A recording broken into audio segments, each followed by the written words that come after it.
Good. How are you today? Thanks for having me on. Doing well. So you're the co-founder of Enso, which is a developer-focused platform that simplifies and accelerates Web3 development by offering blockchain shortcuts, which are pre-built, reusable components that abstract away the complexity of on-chain interactions. So you guys I saw you process over $15 billion in on-chain transactions to date. So very meaningful usage, I think, across the product. So I'm curious if I've seen you guys mention or talk about your product as like the Zapier for crypto or Zapier for Web3. Is that the right mental model for people to have when thinking about Enso, or is that kind of just like a reductive language you guys use to kind of meme a bit of a vision into existence? I think the Zapier or drag and drop tooling that's been built using Enso. So to maybe take a step back, we position it as like the shortcut to building on chain. Kind of why we positioned it that way. We think a lot of this industry now is just narratives, just dreams, falsified hopes, and we need to see more applications. We need to see more products. And ultimately, the reason why there is no products is because there's no developer tooling. I was listening to earlier saying there's a lot of memification around infrastructure tokens, and we are infra, right? But the reality is we have over 125 plus projects that uses in production. Now, what they're building is kind of Zapier drag and drop tooling like OnPlug, Glider that was funded by A16Z, Coinbase Ventures. They might have kind of AI tooling such as Alamac and so forth, also virtuals to do AI agents to interact with DeFi. We also have EtherFi that uses in production. We also enabled, I think it was 1.2 billion for Kinetic, their day one launch. There's many, many more use cases like wallets, cross-chain apps, and so forth. But kind of the core premise of this is that underneath, developers don't need to build everything themselves anymore. So you go to one tool and you can integrate it all straight off the bat. So Zapier makes kind of sense underneath in the code level, but people are building those tools on the visual side, not us.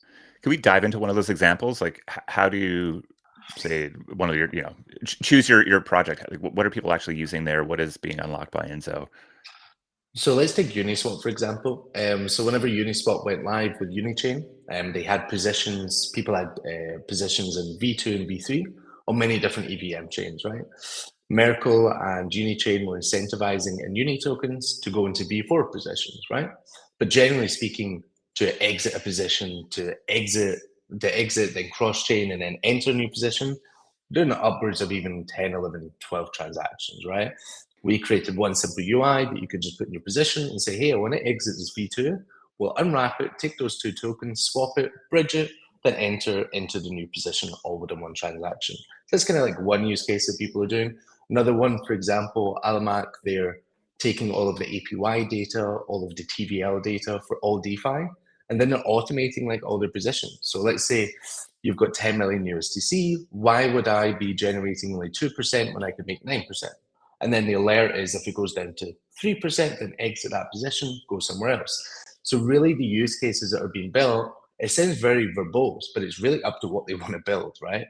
We holistically put all on-chain protocols, primarily now just DeFi, through one tool and over, I think, 15, 16 chains. So you can decide to plug and play what you want to build.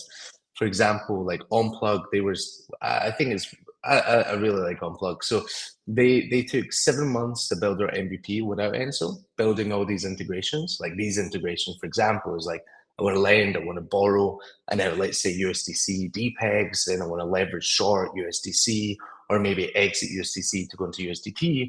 All those integrations without Enso took them 6 7 months. They rebuilt all that in a week using Enso. So the use cases that people are building is really, really different and really different.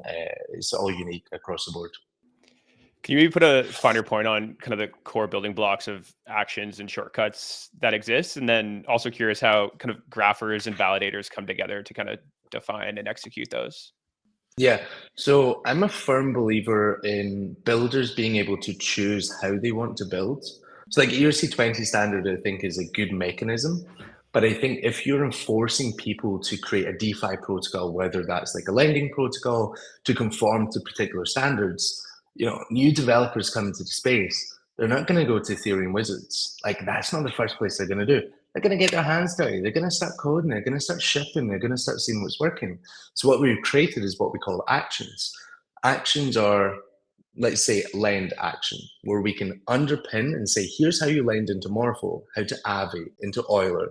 But the developer that wants to interact with those 3 protocols only needs to go like Euler.lend, Morpho.lend, Avi.lend. So they don't need to know the individual function signatures to all these protocols. So it's just like a wrapper. An action is a wrapper around common things that people do on chain. In terms of like the actions, in terms of the graphers themselves, so maybe you've heard about intent networks and so forth. Intents are, we were very, let's say, prominent within the solver ecosystem. We were one of the top 3 solvers in CowSwap. Intents are purely just a request, right? Hey, I've got A and I want B, C, and D. B, C, and D could be a token, NFT, DeFi position, or just an outcome on state, right? But to be able to fulfill that request, you need people to do the work. Now, what intent networks have not clearly figured out just yet is that people are needing to, one, build the integrations, which we call actions, how to interact, how to combine them together, which we call graphers, how to validate that what they've generated is correct. We call those validators. So we separated those into 3 different roles. Graphers basically take the request, look at the graph of all the actions, combine it together, and then respond. All right, so I guess I'm curious how capable the product is today. Like, can you handle the entire blockchain integration stack for the majority of use cases, or is there a specific niche that you're best suited for? So right now we focus on DeFi. Primarily that's because all the money just flows through DeFi. So we wanted to validate that people need this product first. How we actually got to where we're at, we pivoted the company 2 times. We started over 4.5 years ago. Social trading product, we wanted to monetize people's social, like monetizing their trading knowledge, and then a DeFi super app. And then when we launched that, the DeFi super app, we had over like 50 on-chain integrations. Multiple teams reached out and said, hey, how did you integrate all of DeFi? And we're like, oh, funny, so many people have this issue. So here's an API for DeFi. And then we started to get people reach out and say, hey, we want to interact with NFTs. We want to interact with governance. We now want to do cross-chain. We also want to use off-chain data. So we position it really as this engine to just build on chain. Similar to like Unity, you can build gaming engines, you can build games in there. Here's you can build Web3 tooling. So as of today, it's DeFi. There is some NFT functionality, like you can also enter into V4 positions, which are NFTs. So it's there. The purchasing of NFTs on OpenSea is not there for now. The way that we build it truly is based on what people want. If somebody comes and says, hey, I need this feature, it's like, all right, cool, we'll scope it and we'll just add it. That's kind of how we do the whole product cycles. I believe as of today, we have over 260 on-chain integrations available, and that covers a large map of this whole ecosystem. I think there's only 3.8 or 4K even on-chain applications, so we're covering a large percentage. Yes, you guys have mentioned your planned evolution into the Enso network. So I'm curious what kind of that broader vision looks like. So crypto, so I started in crypto 9 years ago, and I joined this space for building fully unstoppable applications. What we've turned into in an industry is not that. We're selling Fugazi, we're selling narratives, we're pumping token prices, and people are dumping their face of retail. How to get out of that cycle? You need people to build applications. Now, does it scale for us as a developer team to build every single integration on chain ourselves? No, no way. Like, if the future that we envisioned of this ecosystem to have millions of apps, millions of smart contracts that live on chain, we can't hire a million people to build all these integrations. So we just open up and we say, hey, if you add how to interact with this protocol, we will reward you based upon the usage. So let's say, for example, you create a new DeFi protocol or a new whatever protocol it is in the future, you just add it to the Enso network. By adding it, you automatically get access to over 2.4K developers that are building using Enso, over 125 plus large companies. So you can use it as a distribution channel. So really the Enso network, without going like fully in detail, is just say, hey, we want to have all chains. We want to have everything that's available on these chains in one source. And we realize that we can't build it ourselves. So if you're building a new protocol, why don't you just plug it automatically inside of Enso and get users from day one? So I think Solana has famously said that there are only 6 contracts that matter. My assumption here is that you have a different opinion than that, but also that you believe that way less people should be writing smart contracts today. Curious your comment there. So I think there's some degree of truth in that. However, that view is limited to only what is today. Now, if we see crypto holistically being the new internet and having information stored and data stored and any types of applications being built on crypto, then it's a fully public internet that everyone can plug and play together. And if they need to build the Ethernet cables to plug them together themselves, inherently, yeah, I think his opinion is false. So there's going to be hundreds of thousands that will be useful, whether that's small little parts that need to be combined together to create larger applications. What was your second part? Sorry. Well, I think it's.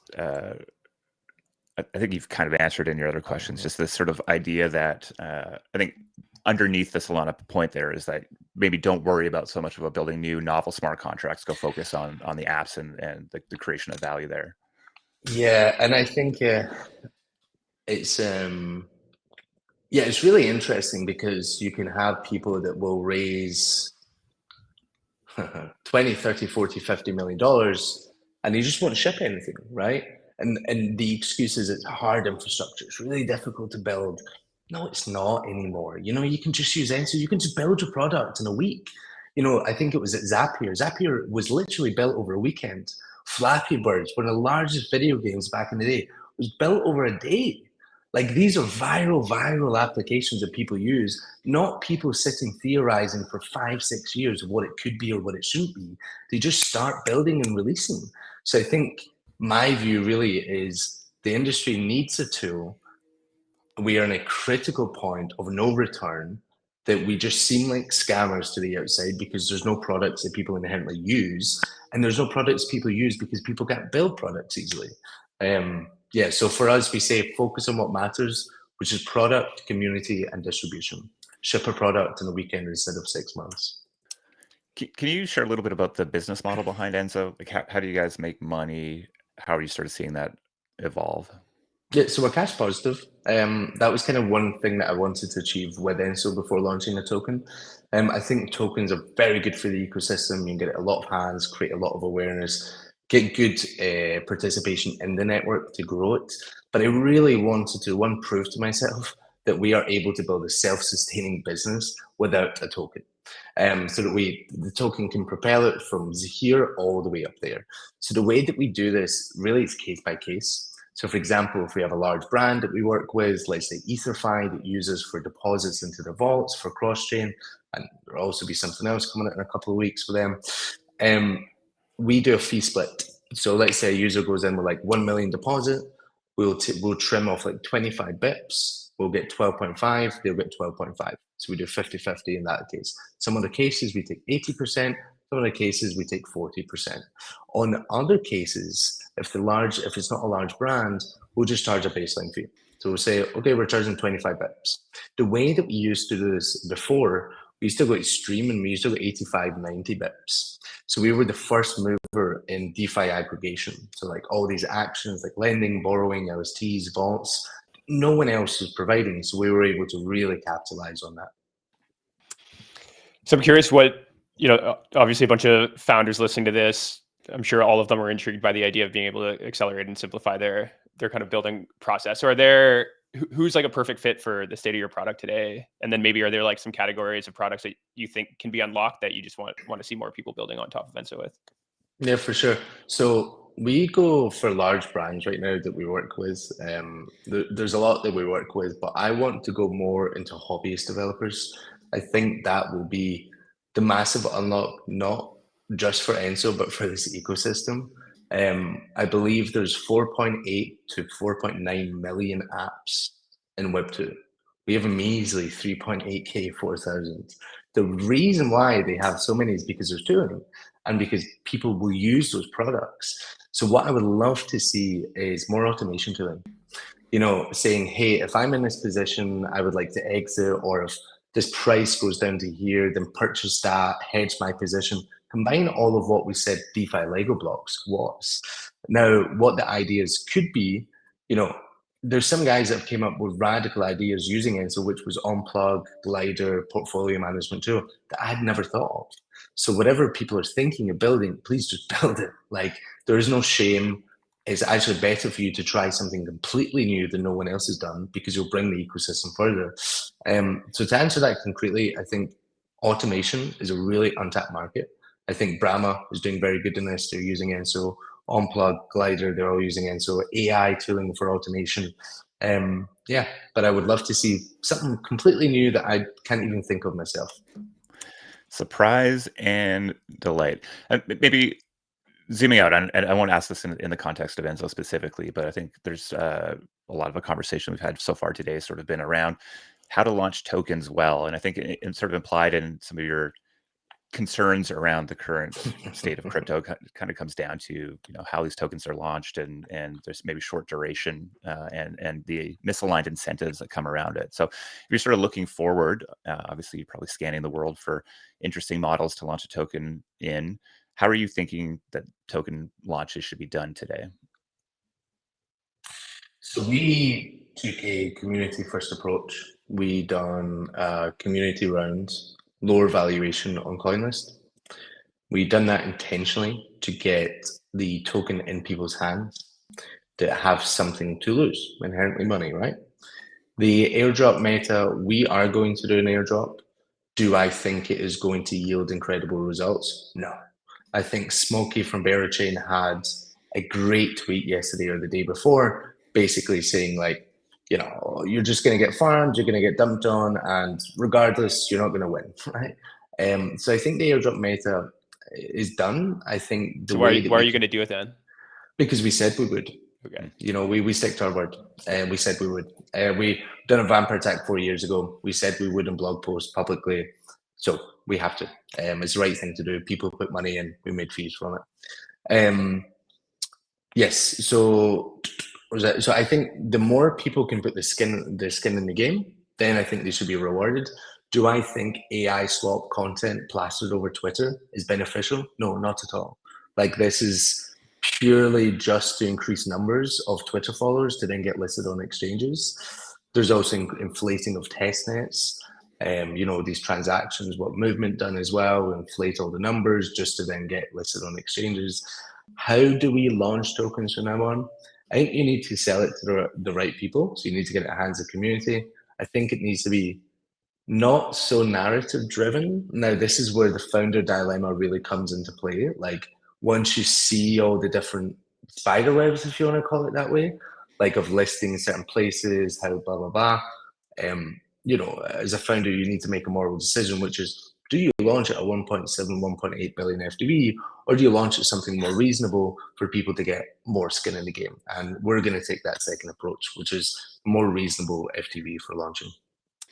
Amazing, man. We have to leave it there. Thanks for hopping on and unpacking a bunch of, clearly a ton of action happening over on Enso, and very much aligned with how you're thinking about tokens. So congrats on all the success, and we'll be following along. Thanks for having me. Cheers. Thanks, Connor.